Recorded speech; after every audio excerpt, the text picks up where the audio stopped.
안녕하세요, 임생입니다.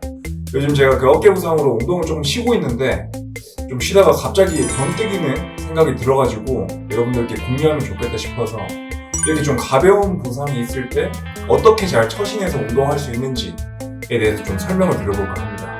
제 전공이 스포츠 재활인데 이 재활을 전공함에도 불구하고 당연히 이제 아프면 쉬어야 되는 걸 아는데 이거를 참지를 못하겠습니다. 진정한 헬창의 마인드인데 당연히 병원 가면은 그냥 물리치료기 좀 대주면서 1, 2주 쉬어라 이런 식으로 말을 할 겁니다. 물론 그게 맞습니다. 근데 우리 헬창들 오히려 쉬는 게 정신적 충격이 더 큽니다. 따라서 오늘 큰 부상 말고 이 잔부상을 당했을 때 어떻게 좀 잘 처신해서 내가 하고 싶은 이 훈련 마인드를 지키면서 빠른 부상 회복도 도와줄 수 있는지 이 부분에 대해서 조금 설명을 드려보고자 합니다. 여기서 이 가벼운 부상과 큰 부상에 대해서 조금 헷갈리실 수 있는데 가벼운 부상이라 하면은 일단 가동 범위가 전체적으로 다 나와야 됩니다. 부담 없이 다 나오는데 약간 어느 포인트에서 걸리적거리는 느낌? 그런 통증 범위가 약 1에서 10으로 봤을 때 한 2 이하, 3 이하 가벼운 통증을 느끼고 계신 분들께 이 영상이 많이 도움이 될 것 같습니다. 자, 먼저 첫 번째로 이리저리 이렇게 움직여보면서 아픈 통증 범위를 찾는 겁니다. 그래서 어깨를 예로 들면 어떤 액션을 딱 취할 때 그 통증이 딱 느껴지는 그 액션이 있습니다. 그래서 그 범위를 딱 찾아주는 겁니다. 예를 들어서 뒤로 하는 건 괜찮은데 살짝 앞쪽으로 올릴 때 어깨가 살짝 좀 찌릿하는 게 있네. 이 부분을 딱 캐치를 하는 겁니다. 자, 이 부분이 캐치가 됐으면 이쪽 부분에 대한 움직임은 절대로 하시면 안 됩니다. 이거는 뭐 일상생활도 마찬가지고 운동할 때는 더더욱 마찬가지입니다.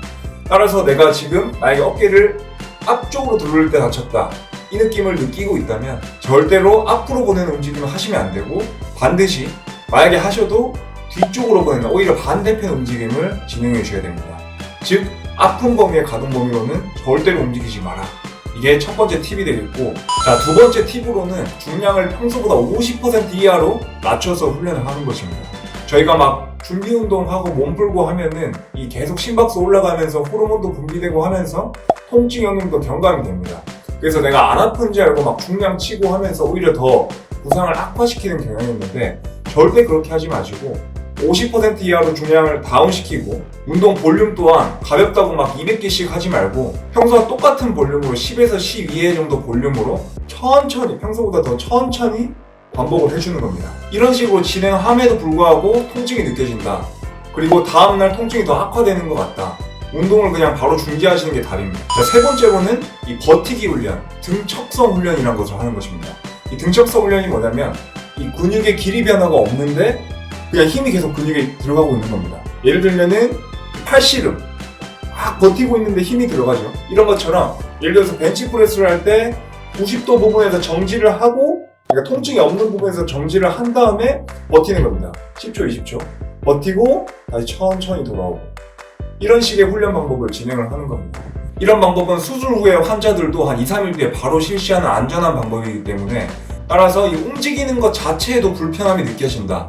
이런 분들은 등척성 훈련으로 대체를 해서 그날 훈련 세션을 진행하시기 바랍니다. 근데 또 우리 헬창 마인드 어떻습니까? 등척성? 그래 한번 해보자. 2시간 동안 합니다. 그러면 또 더 안 좋아지는 겁니다. 근육 자체에 엄청난 무리를 주면 안 되는 상황이기 때문에 절대로 막 2시간 이렇게 하지 마시고 평소와 똑같은 볼륨으로 하되 가볍게. 그래서 우리의 최종 목표는 이 근육을 쉬고 있지만 최대한 힘을 유지할 수 있도록 도와주는 겁니다. 그래서 부상이 낫고 난 다음에 바로 훈련 단계를 높여서 이전으로 빨리 복귀할 수 있게. 끝으로는 최후의 보루인데 만약에 내가 이 버티는 것도 힘들다. 자, 그러면은 그 부위에 대한 모든 운동을 다 포기하셔야 됩니다. 어쩔 수가 없습니다. 그리고 평소에 하지 못했던 예를 들면 어깨를 다쳤다 저같이 그러면은 상지 훈련은 이제 사실상 못하는 겁니다. 따라서 이 하지 밸런스 훈련이나 뭐 하지 민첩성 훈련이나 이 어깨에 부담이 안 가면서 평소에 하지 못했던 그런 기능적인 그런 펑셔널 훈련들을 진행을 해주시면 훨씬 더 도움이 많이 되실 겁니다. 그리고 또 하나의 예로 이 상체를 다쳤다고 해서 하체는 안 다쳤으니까 이 안 다친 부위를 막 그냥 평소보다 2배, 3배 이상 하시는 분이 계십니다. 이렇게 하면 또 뭐다? 오히려 더 무리가 가서 하체도 안 좋아질 수 있습니다.